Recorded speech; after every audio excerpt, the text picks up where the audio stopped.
Dr. Sovani and Dr. Smita Desai, our two panelists, are here. A quick introduction to the two panelists. Dr. Sovani is Professor, Head of Department Psychology and Associate Dean of Humanities at S.N.D.T Women's University. She's also a trustee and consultant at IPS Thane. IPS does wonderful community work in the area of mental health. Dr. Smita Desai is the founder and partner at Drishti. She has a unique set of qualifications and experiences straddling the area of special education needs and psychology.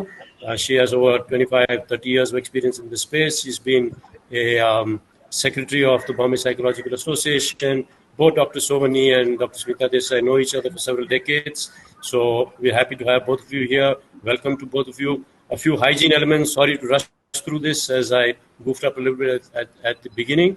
Everybody just please stay on mute. All questions in chat only, please. Please start off by putting up your questions already. We will take them up starting 5:20, 5:15. But please start putting up your questions in chat already. Okay.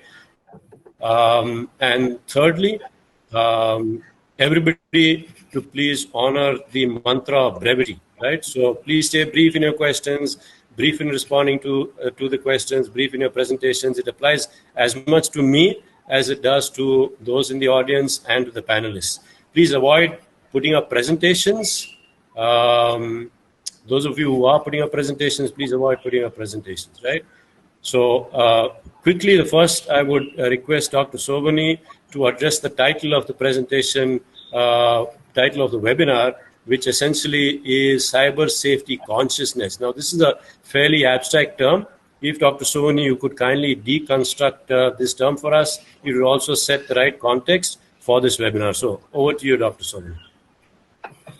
Sure. Thank you so much, Anand. And hi, Smita. Good to have to share a platform with you. Hi, good evening. Good morning for you there. Right. So I think this, for all of you, almost I think 200 people now attending, which is great. And thank you for all of you coming. I think this topic came up with quick discussions across all of us as we were trying to address as many things as possible. So we were trying to address various mental health issues which keep cropping up in COVID times. And then we felt that has been addressed quite a lot across various platforms. And so we decided that why don't we address, rather than the content of this expressed worry about what is happening during COVID times to our mental health and to education, because both of us come from the education space as well. We both thought that we should also address how it is being done. So what is the platform which is getting used? And then, of course, the next step was we realized that there is no choice, right? The virtual platform is the only platform. And then the whole issue about whether that is posing mental health challenges for all of us. So that's where I think we launched into this whole concept of cyber hygiene, cyber aesthetics, cyber politeness, if you would, and how to save each other's time when you're working on this platform and you're pushed onto it. And then also a little philosophical discussion maybe will ensue about, is this the only platform? Can we also use other platforms even today, even when we are managing across long distances? So very briefly, that is really the crux of what we'd like to share today. And then we may step over into both Smita and I, both into our work with special populations, with young children, with elderly, who are all actually a lot at risk because they have to use the screen for education. They have no choice, and parents are pushed to let them use the screen when they would have really liked to manage their screen time much better. I think that is the briefest kind of introduction I could give. So over to the others. Thank you so much, Dr. Sovani. Let me just get started with a few starter questions, if I may. To begin with, to Dr. Desai, I think in this time of lockdown, a lot of very young children are actually competing with devices for parental attention. Right? You see families on dining tables, both the parents are on devices, and children are at a loss. So how does this impact early childhood development? Okay, so I think there is already considerable, research happening on this, and this is not, something absolutely new. We already had most of us using screen time quite a lot, and can I request everyone to get on to mute, please? Thank you. So there was considerable screen time that all adults were already on. And therefore, what's happening now is a further exacerbation of what it was earlier. So research is showing that this is leading to children being neglected at important times. This is going to lead to certain amount of anxieties because the children are always reaching out for their parents' attention, and they're also showing that possibilities of severe anxiety in the future. So just to kind of relate, a very quickly, there's something that I look out of my window every day where I'm staying, and what I see is this. I see a young father, and he's got two young children, maybe just about 4 years and maybe 1.5, 2. And they're all out in the garden. The children are kind of, in the lawn, and they're moving around. And they're calling out to him. They want to interact with him, and he's on his screen, he's on his phone all the time. And that's the kind of interaction I see them having for at least about 15 to 20 minutes. And I wonder whether the children are really getting the attention that they deserve. So I think that's really something that we need to keep track of, and in keeping with what Anuradha said about hygiene.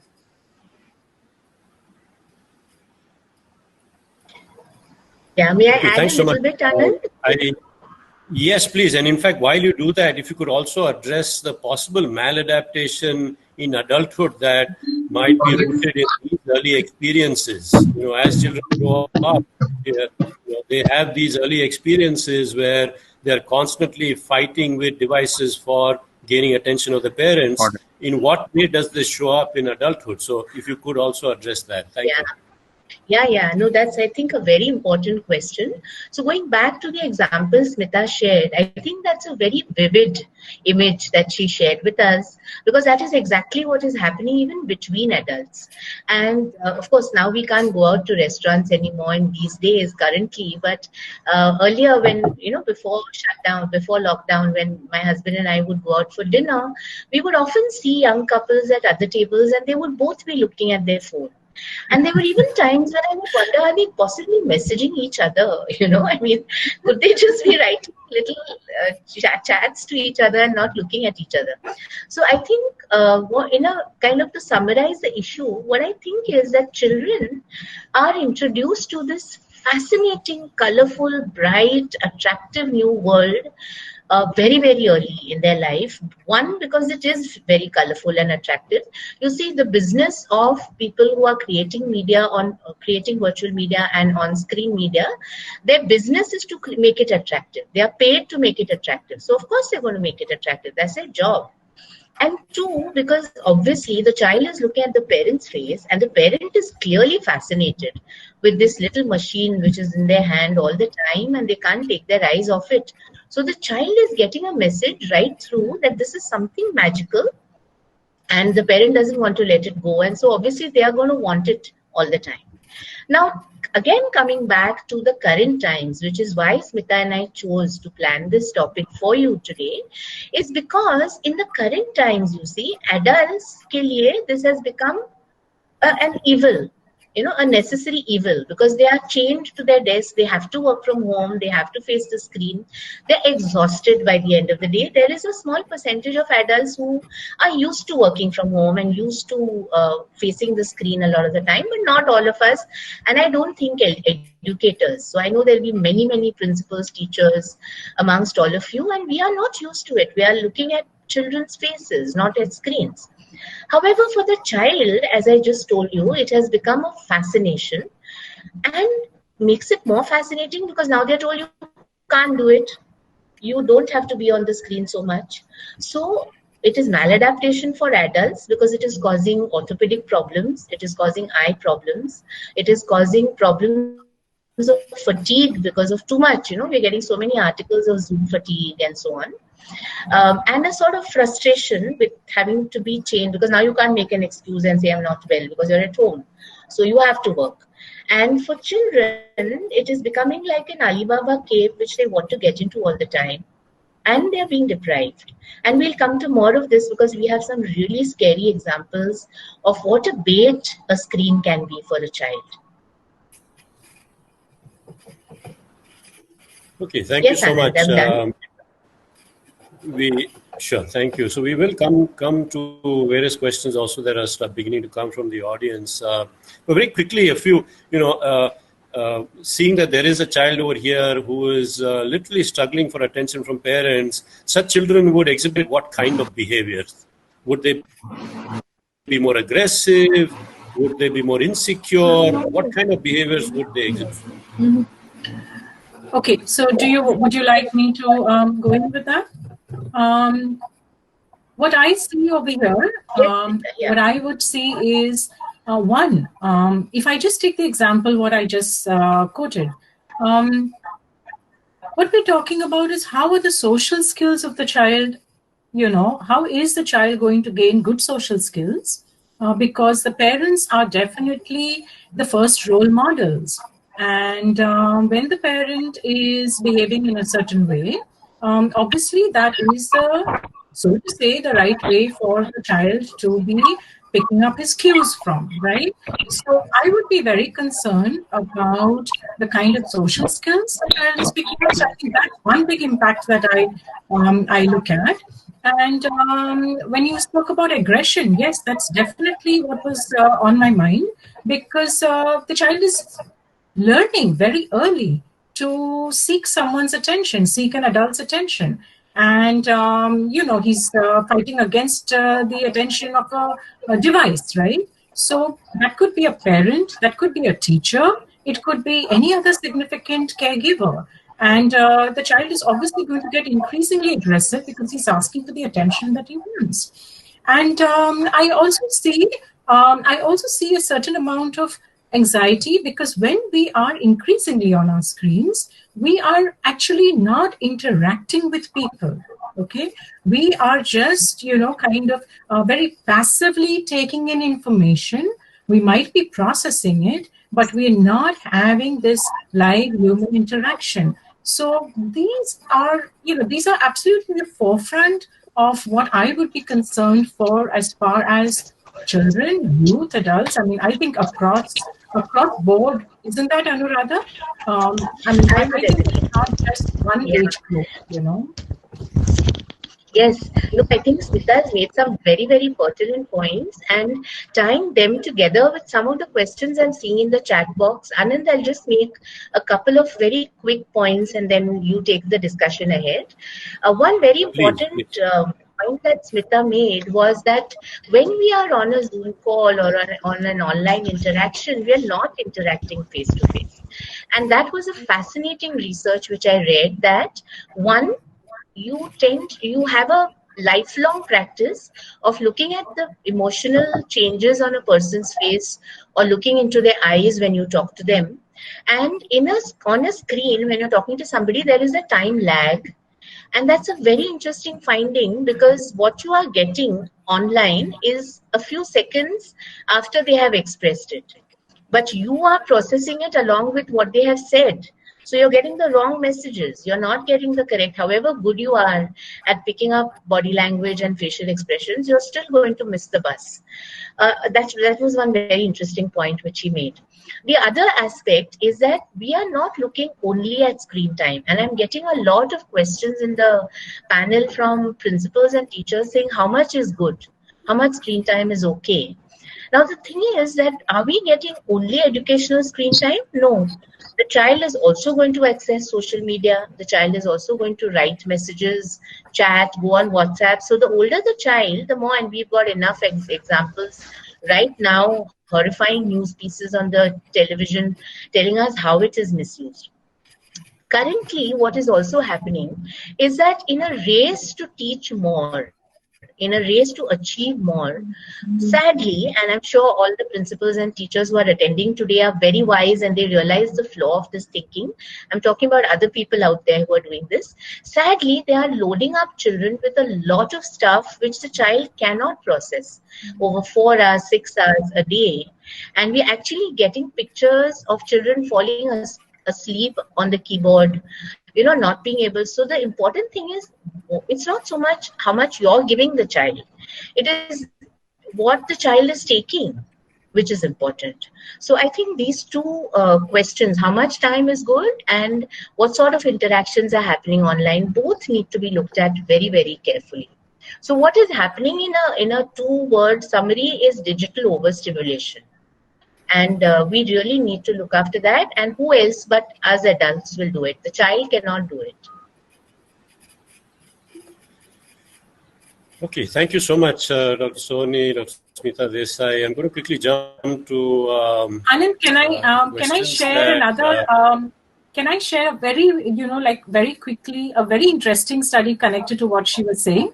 Yesterday, I was just reading up. This was just a year ago, and the study spoke about brain drain. Okay, and very interestingly, it's like simply the presence of a smartphone in the vicinity of a person tends to take up very important cognitive resources. Okay, so a person is not even using the cell phone, but if it is simply in, close to them, as compared to the other group where the phone was kept away in the next room and out of the visual vicinity, the brain drain, so the cut down in the cognitive resources for the person was greater when the phone was next to them, and they could attend to the task with fewer cognitive capacities than when the phone was simply away from their presence.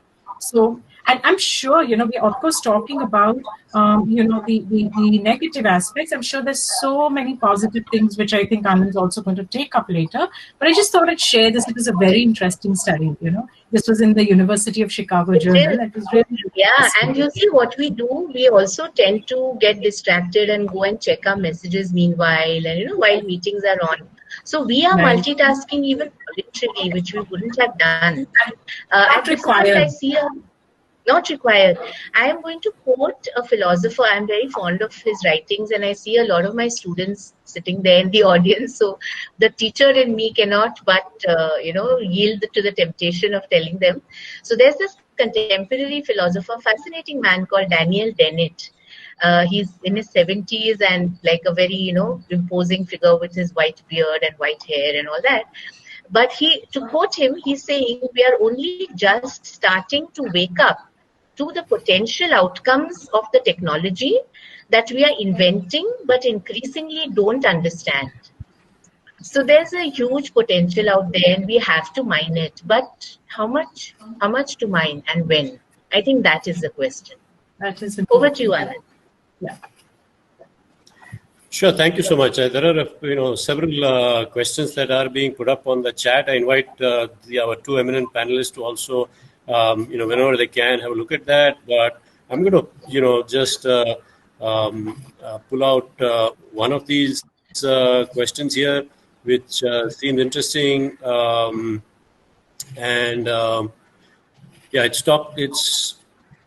It's from Arima Bhatnagar. She says, now that everything is shifted online, one concern which is much more prominent now is that there is no longer a concept of clock out time. One is expected to reply immediately as and when they get the message, irrespective of what time it is, be it a student, as an adult. How can one try to balance this? How can one try to obtain a work-life balance in such times? So this is an overload everybody is facing, not just the adults, but also the children, because they are forced into the online teaching platforms. So, what is the kind of maladaptation that it might lead to, and what could be the recourse for parents who are actually trying to control this time at home? Yeah. Hi, Arima. Nice to see you out of class and on the chat box. Good to get that question also. I think that's a lovely question. And again, I'm going to quote Daniel Dennett.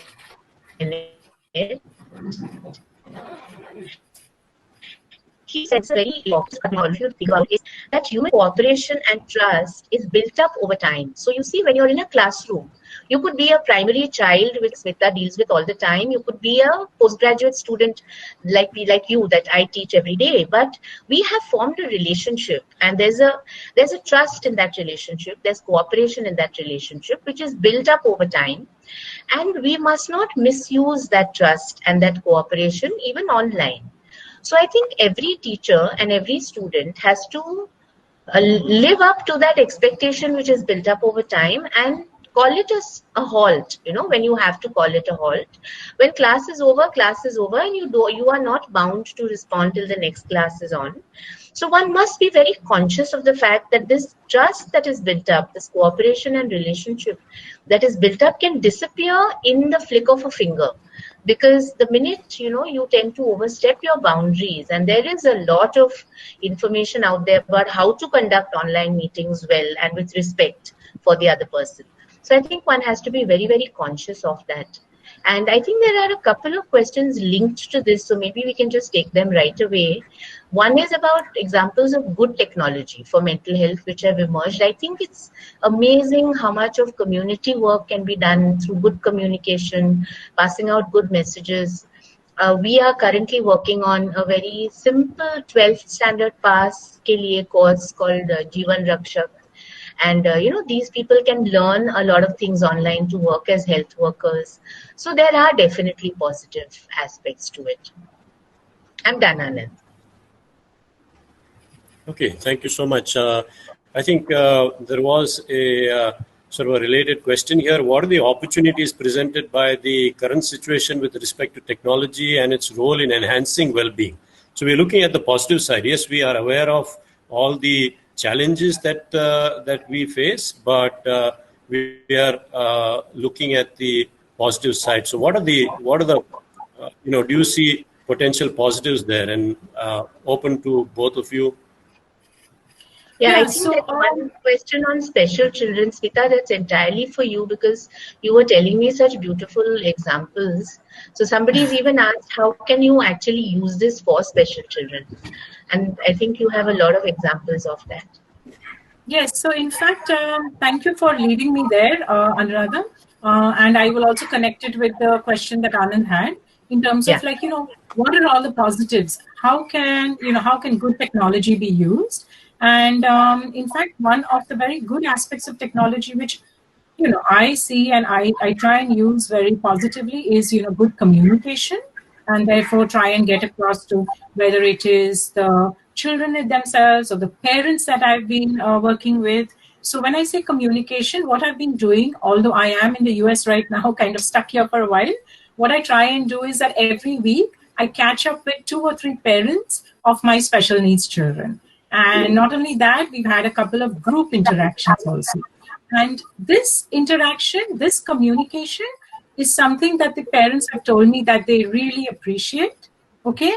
So that I see is a very good use of technology. In fact, I've been getting like 10, 12, 20 parents together, and we're kind of sharing what our, what our experiences have been. They're sharing how their children are doing at home, especially parents of children with autism.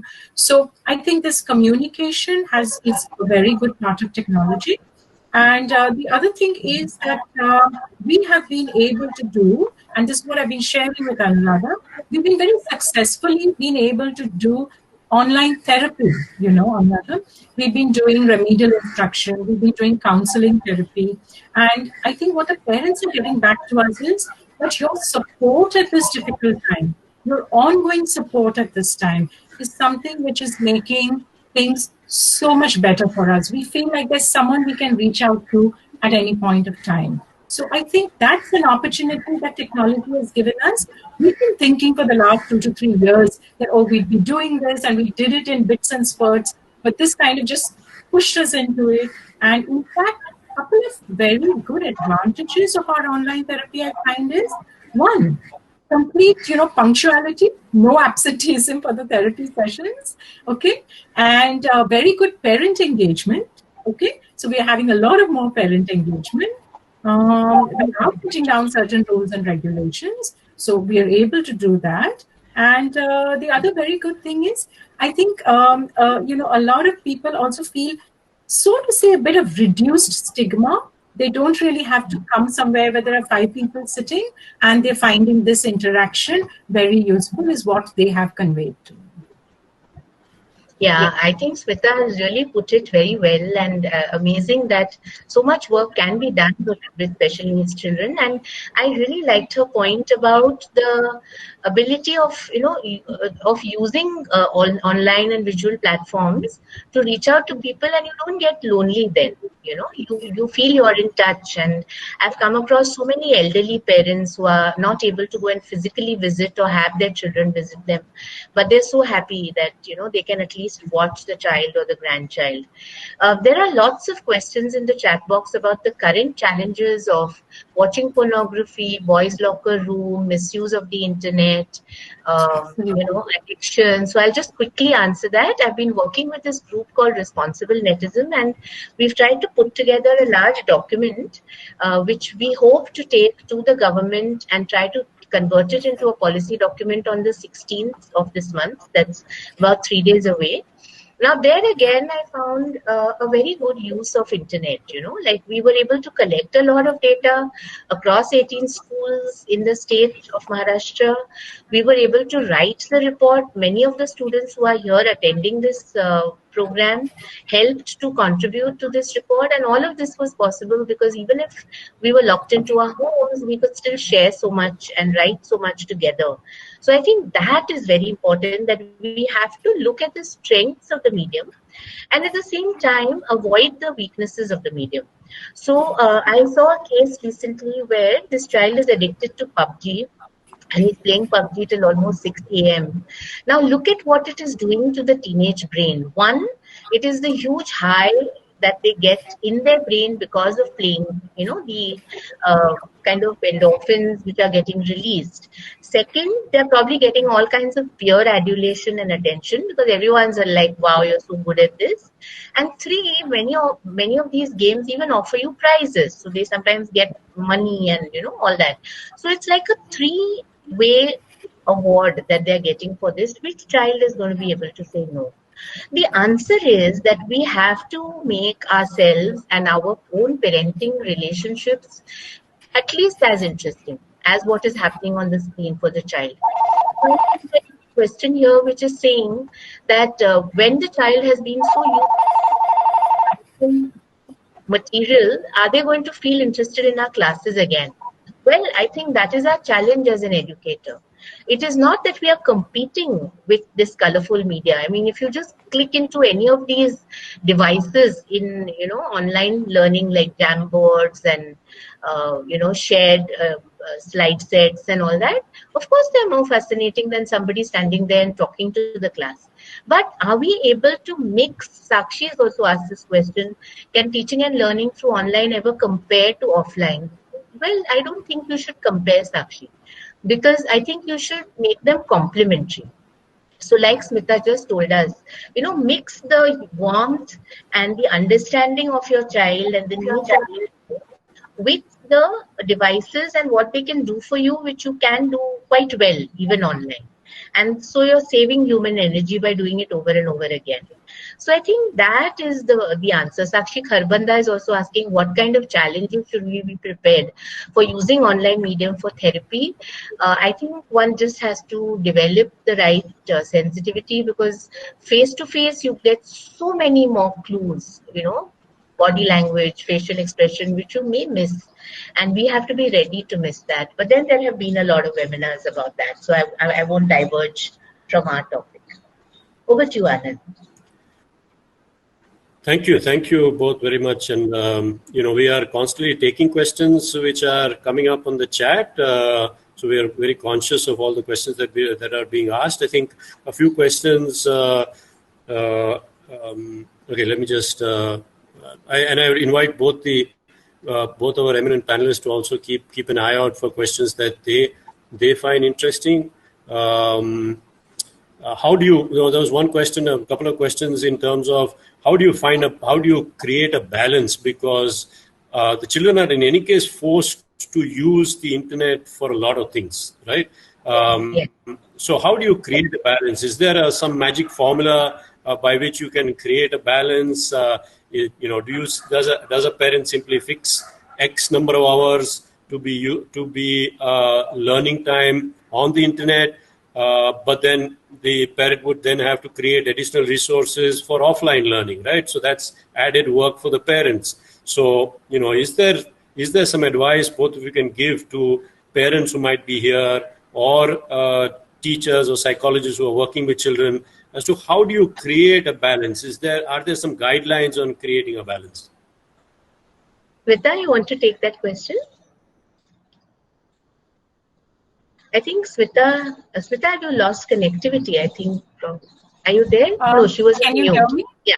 Yes, Smita. Yeah. Sorry. Yeah. So, if if I look at it in terms of the what Anand's asked, and how can we strike a balance? The way I view this is that it is the same as any parenting that you do. Okay, I mean, today you could be talking about kids having an issue with whether it might be drugs, it might be alcohol, it might be anything. How are you going to discipline and ensure that your children are not going walking down the wrong path? So there's a very nice analogy that I read about, that today technology is something that we need it, we need to use it, and yet we are going to have to balance it out. So the same thing like our diet and nutrition, right? Food is something necessary for us, but it depends, its nutritious value will come from the fact as to how you're balancing out your diet, right? So it is necessary for you, but how are you going to balance it out? So the same for technology. We need to use it today for education. It's up to the school administrators, it's up to the teachers as to what is the kind of balance that they will work out for the children. At home, it's up to the parents. I think it's important during the day to keep, kind of technology-free zones, technology-free times. And one of the first things is to set an example, lead by example. We constantly talk about the most important role of the parent being a role model. Okay, so parents need to ask themselves what they're doing during the day, set up these kind of technology-free zones and times for themselves. And I think that is the first and the best thing a parent can do. And that's why I equate the use of technology with anything else that the parent might be doing to set limits and to use discipline. Yeah, I think Smita has summarized everything a parent can do.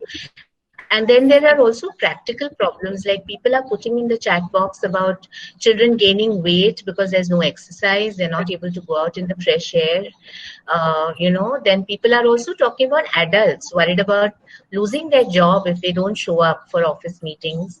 And like Arima asked earlier, children feeling worried that if they don't come onto the online class, what happens? So I think each of these is a problem that every family has to sort out for themselves. Are we forgetting? I want to ask this question to all the 200 plus people who are attending.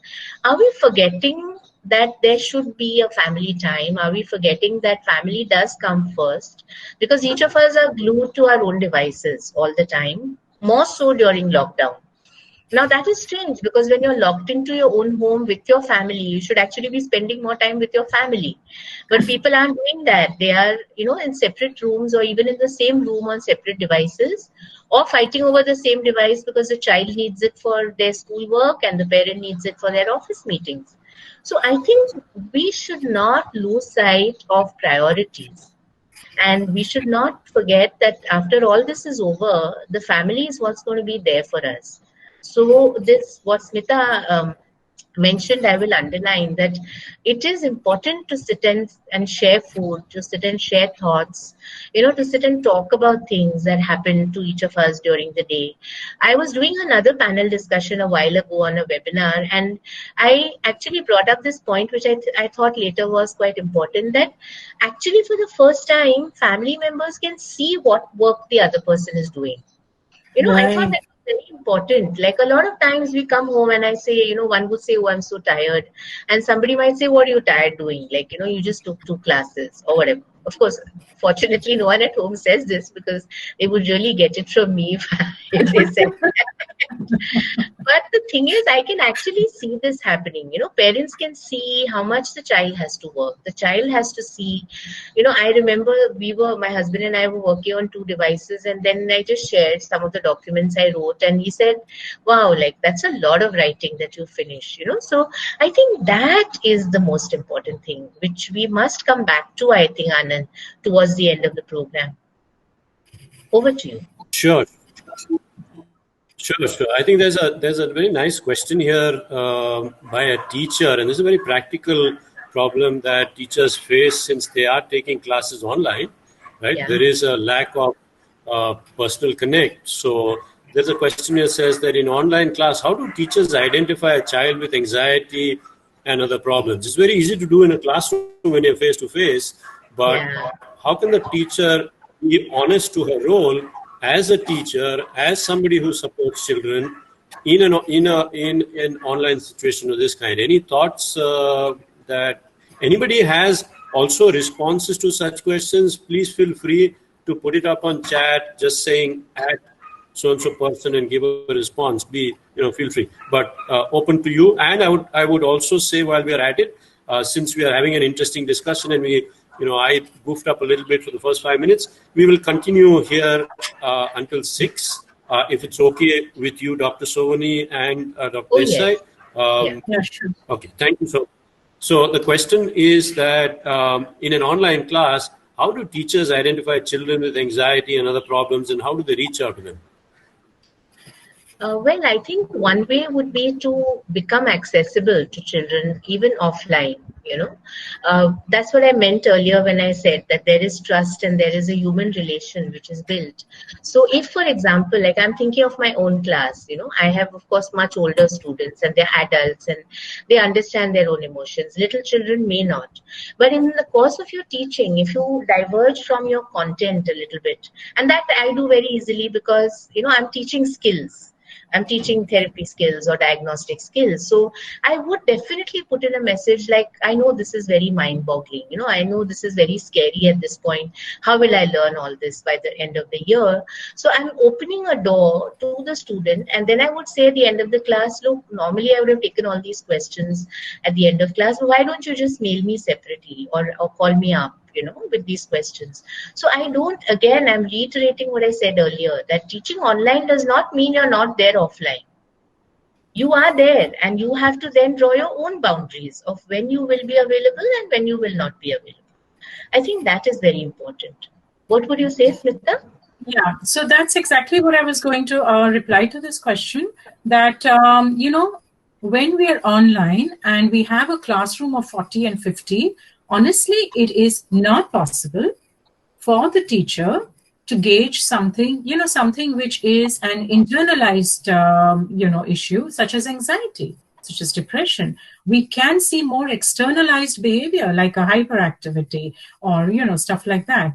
So when there are more internalized concerns like this, it is finally the partnership between the parent and the teacher, which is going to play a very important role.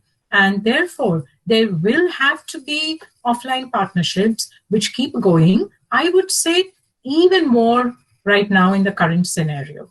So,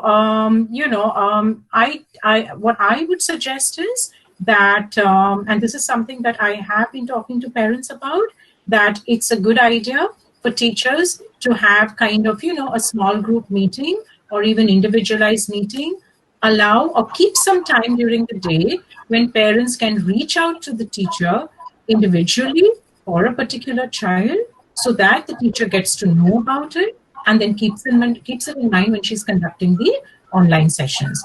honestly, this seems to be the only way right now for these issues. Okay. And schools are mandatorily expecting that parents be around when the child is online for the classes. Okay. So this, in fact, gives an added advantage, so to say, where the parent can reach out to the teacher. But this is again something that schools are going to have to structure for the teacher to, to give teachers some time to be able to deal with this. This is in fact, remember, Anuradha, I was talking to you about there have to be certain housekeeping, yeah, Yes, for us, yes, yeah. yes. So when we are using online technology, either in classrooms or in individual therapy, there is a set of housekeeping rules. And in fact, Yeah. that's something that I've been training my whole team on this entire week.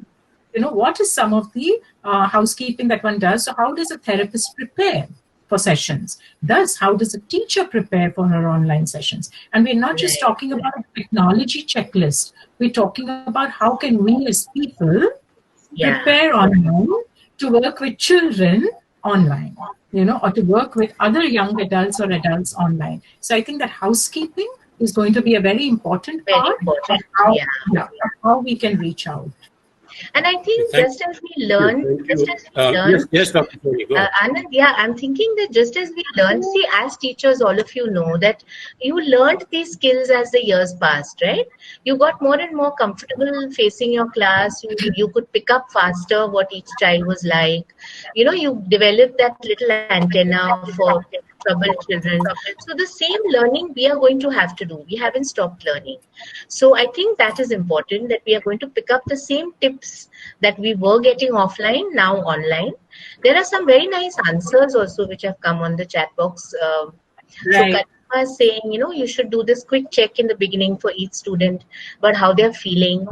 And that's great because I think that's a great idea for any age student. There are people asking, is there really internet addiction? I feel like telling them just look around you. Of course, there is. It's one of the scary things happening, and there are large groups working towards it. I think one should be very aware of this. And across age groups. Sorry, Smita. Across age groups. The addiction is there across age groups. Absolutely. I'll just add one point before Anand takes the questions back to him. I read this very interesting article where, they said that the human brain is like an anticipation machine. Okay, I found that concept very interesting that all of us are kind of in our minds building futures all the time. So are children. So imagine yourself as a little child who's a 3 or 4-year-old and coming to school, he's looking or she's looking at the teacher and thinking, this one's a nice lady, I think I can talk to her. The other one looks a little scary. I don't know whether. So they are building an anticipation of what is safe, what is not safe, who can I talk to. The same is true for adults. If we go and join a new job, we are looking out and saying, who can I befriend from these people? Who do you think I'm going to be on the same wavelength on? Who am I going to connect with? So in times like today, my friends, we cannot anticipate. We don't know what is going to happen tomorrow, next week, next month. So we have to factor that. I think it's just a coincidence that we are building up so much on online interactions and at the same time facing the uncertainty of a pandemic. Just imagine for yourself if the two had been separate. If for some other reason you were asked to stay at home and work from home, you would have not felt the way you're feeling now, right? Then you would have picked up all these different talents and learned how to deal with online classes and all that. But this anticipation Dr. machine... Sovani, if I may, Yeah. if you allow me to interject, it's a very, very relevant question specific to what you're talking about, where Yeah. a person is asking, can you mention some strategies that can be used, whether with adult or with child, facing anxiety issues due to which have arisen because of the current situation? So maybe Dr. Sovani, with your experiences of working with the adolescent and the adult population, you can talk about, adults who may be facing anxiety. What help can you suggest to them? And Dr. Desai, you can address the children who are facing anxiety issues arising out of this current context. I simply interjected because it was in line with what what discussion was going on. So, Dr. Sovani, you can get going. Yeah, sure. So I'll pick up one question also linked to yours, which is asking, what if the child is away from home during the pandemic? A lot of young people working in the corporate sector are away from home right now, and they're working, they're staying somewhere in a PG accommodation or whatever, and they just can't move away, and they can't, stop working either. So I think one of the things I've been using with them, and I've been doing some of these programs for corporates, is that they need to focus not on how bad things are or how many things are going wrong, but they need to focus on what is going right for them. So a lot of the times they have lost sight of the fact that a lot of people have lost jobs, and they are fortunately still on a job. They are getting their money, or at least a part of the money, on time. They are losing sight of the fact that their skill sets have not gone anywhere. They are still as skilled as they were earlier. And so their potential for working is not going to change, whether there is a pandemic or not. They've lost sight of the fact that they are young. And so they're probably less at risk than, say, elderly people or small children. So I think one strategy that helps is just what we used to say in traditional times, count your blessings. Like just think of the good things that are happening to you, and then say, like Socrates said, this too shall pass. There will be a good time that will come. Another very relevant point which Mahima has raised in the chat box is that people are just constantly uploading a lot of things under the guise of being productive. And I've had a lot of young people talking to me and saying, oh, I'm not being that productive. I'm not putting up so many videos. I'm not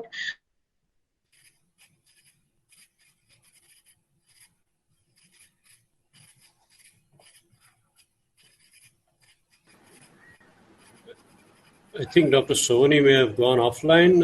Smita, do you want to take this up? How do you address the anxiety issues faced by children due to this pandemic? Right. So what we've seen is that, children might be feeling anxiety because they're kind of in a different situation than they ever were before. Children, sorry. We kind of, I just kind of took over because you went offline. So can I just continue? Yeah. Okay. All right. Of course. So, So talking about children, they would be feeling certain, anxieties because it's a different situation. They are not getting to socialize with friends. They don't have their day-to-day routine where they can just go out in the open and play. And there can also be anxiety because they are probably hearing about someone who's gone to hospital or someone who's dying, or maybe there's a death in the family.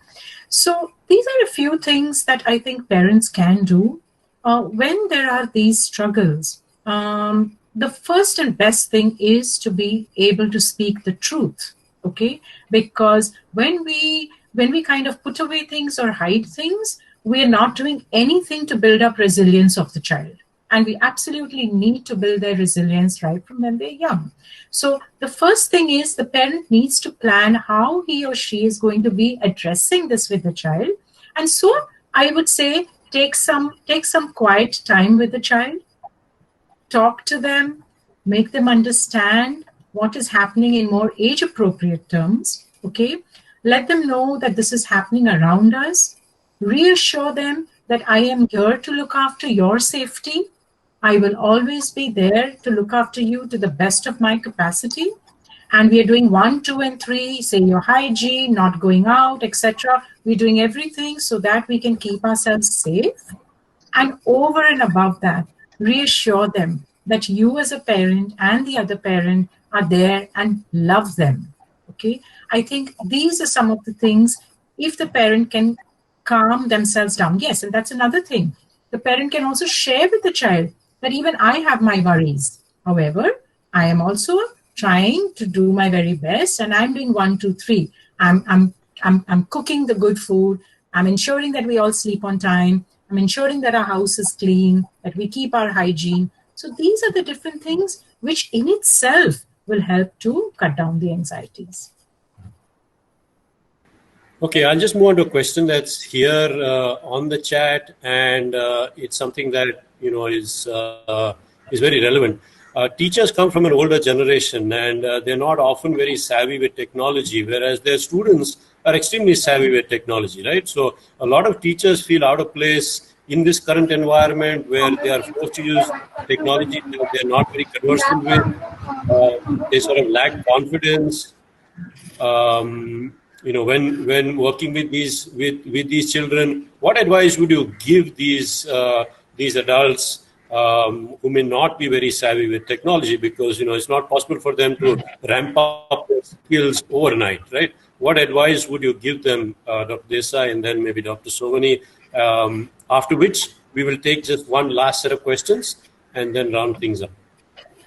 Yeah. So again, because I've been doing a lot of reading in the recent past on this issue, very interestingly, what a study I read upon was that, in fact, across the world, although we're talking so much of digital, of so much of technology, etc., but what is seen is that although we are using a lot of digital-based resources for teaching and learning, the curriculum is not as digitized. The teachers have not been trained for digital teaching, right? Not only that, today when we are expecting all children to work online, how do we know how many of them actually have devices to run these online classes for themselves at home? A parent just told me that her child sits for 6 hours in the day getting the online classes on a smartphone. Okay, so with all these challenges, I think it's not just the teachers who are kind of feeling left behind. I think it's the entire system which will have to be ramped up. And as a part of it, I think in a very structured way, teachers will have to be trained on how to use it. It's not just going to happen like an on-the-job thing, which is happening right now. If we really are going to have to do this for a while to come, and which can be a very good way also to take forward online education, I think there will have to be specific training for technology so that people get over these anxieties of using technology. Anuradha, over to you. I would just add that I think it's obvious that teachers will know less about technology, because like we say, our generation is digital migrants. We grew up in a time when there were no smartphones, there were no laptops, and there was no virtual communication. And these children that we are teaching are actually digital natives because they've been born in a world which already has these devices.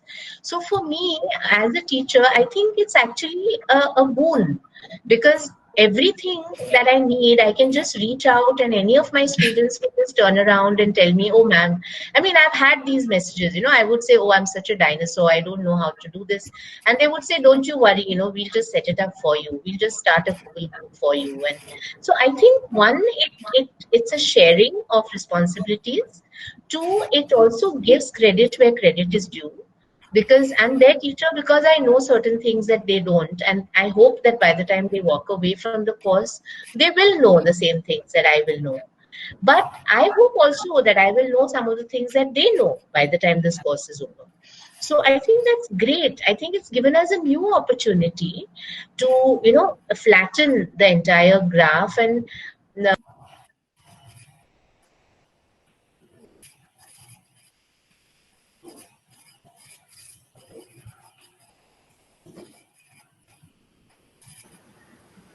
Smita, do you want to add something here? Yeah, Dr. Sovani is.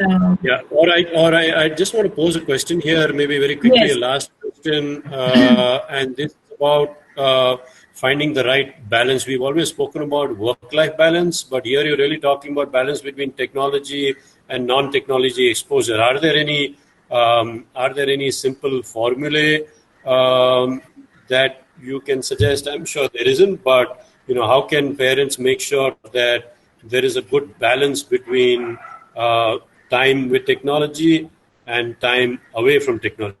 Does it mean that parents have to make more of an effort to create interactions outside of technology? What are your thoughts and recommendations on that? Yeah, so what I feel is that, again, it comes down to your basic parenting. I think that's the first thing. How have you... Smita, I think you've gone on mute. Smita?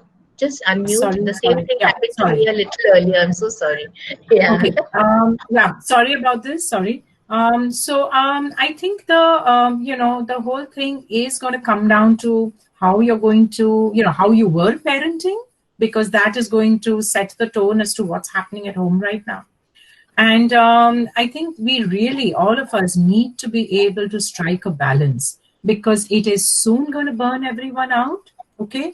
So, do parents have to work harder? Perhaps right now, initially, they're going to have to, so that because it's like a new normal or whatever.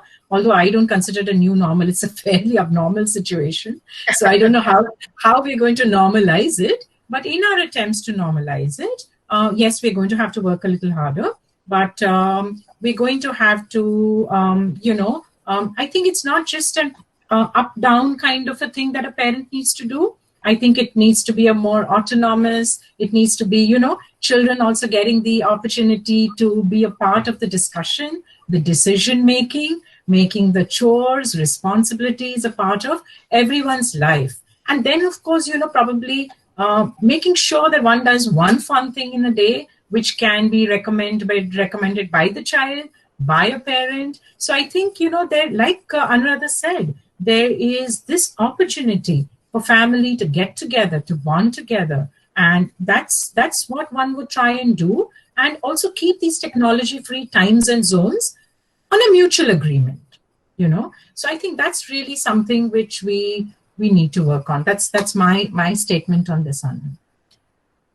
Anuradha, your thoughts? Okay, thank you so much, Dr. Sovani. I'm sorry, but somebody has been playing naughty and muting you guys. I honestly don't know how to. No, don't worry. So, Every just class, to add to what I was saying earlier, I think as these naughty characters. So, oh, we are teachers. We are used to all these things happening in class. okay, yeah. For you, Dr. Sovani, we are bang at 6 o'clock. But do you want to quickly round up the proceedings today in a very brief capsule? In the meantime, I'm going to put something up, share something as a presentation. But please do continue with a quick roundup, if I may request you to do that. Sure. No, I think because of the muting, what you all missed earlier was my personal view that teachers and students are essentially at the same level, and we need to learn from each other all the time. And the second point that I would like to make is that at a point earlier, virtual platforms were seen as platforms of the privileged. People who could afford to have a device, or people who could share things on virtual platforms with each other. But I think that has been a great leveler today. And a lot of data from India is showing that, from the deepest of villages, people are using smartphones, and they're using a lot of WhatsApp and other devices to communicate. So I think we have to look upon the current situation as an opportunity to, one, get to know your students better, two, to understand what is happening in their minds and to learn from them, to be able to take education to a different level so that it goes beyond the classroom, and three, to be able to reach out to more people so that there are no differences between who is there in your classroom and who is not. For example, Anand and Smita, now that you'll finish the session, I'm sure you'll share the recording, and there'll be so many who will benefit. So I think those are some of the messages I would have liked to. Sure. Thank you so much. We will certainly be sharing the recording. Dr. Sovani, Dr. Desai, thank you very much for your time. We've ended on a positive note. Always with Dr. Sovani, it's great because she's always positive, and it's a session that we could dedicate all to itself, right? Opportunities, and we didn't have time at all here to speak about opportunities. We mostly spoke about the threats. We did speak a little bit about opportunities, but maybe sometime in the future we can actually talk about opportunities, because for sure there are tons of opportunities that this situation brings up. So once again, thank you all the participants for being part of this. Dr. Sovani, particularly to you for your time. Dr. Desai, right now in the US, for taking time out for this. We've just put up a slide for a workshop that we are conducting this weekend. Anybody interested, there's information about that workshop. There are sort of limited seats there. We will be doing this on a regular basis. We have these free webinars, but then we also have these focused workshops for anybody who might be interested, right? So I have put up information there. We will try to take down a lot of information that was shared in the chat. A big thank you to everybody who actually responded to questions in the chat on the chat. Okay, that led to a lot of learning. I hope there is a better way to share that in a way that's accessible to everybody. But in addition to our eminent panelists, I think a lot of people have actually contributed in the chat, and which has enhanced the learning process. So big thank you to everybody who did that, and also to all those who participated. A big thank you to the team at Drishti for taking time to put this together. My apologies for the first 5 minutes where I was on mute, but I'm also learning this process. Thank you. And I would also like to thank Anuradha very much for joining us here. My pleasure. And such a pleasure to meet you. I don't know when we will meet in person soon. So thank you. And all the participants, thank you for joining us. And I will be conducting this workshop on Saturday, where it is on crisis intervention and trauma management. And I am going to have a sharp focus on the current situation. We're doing this so that we can get as many people prepared for what's coming. And Anuradha, your students are most welcome to join us for this. Thank you so much. They've enjoyed the session. Yes, they can reach out to the for the workshop also. Yes, thank you. Thanks, Anand. It was really very interactive and nice session. Thank you. Thank you very much. Thank you. We just hang around if anybody has questions. The panelists are free to leave. We just hang around if anybody has questions. Please put them up on the chat. We'll try to respond as best possible. Me and my colleagues here. But panelists are free to leave. Thank you. Bye, Anand. Thank you. Bye, Smita.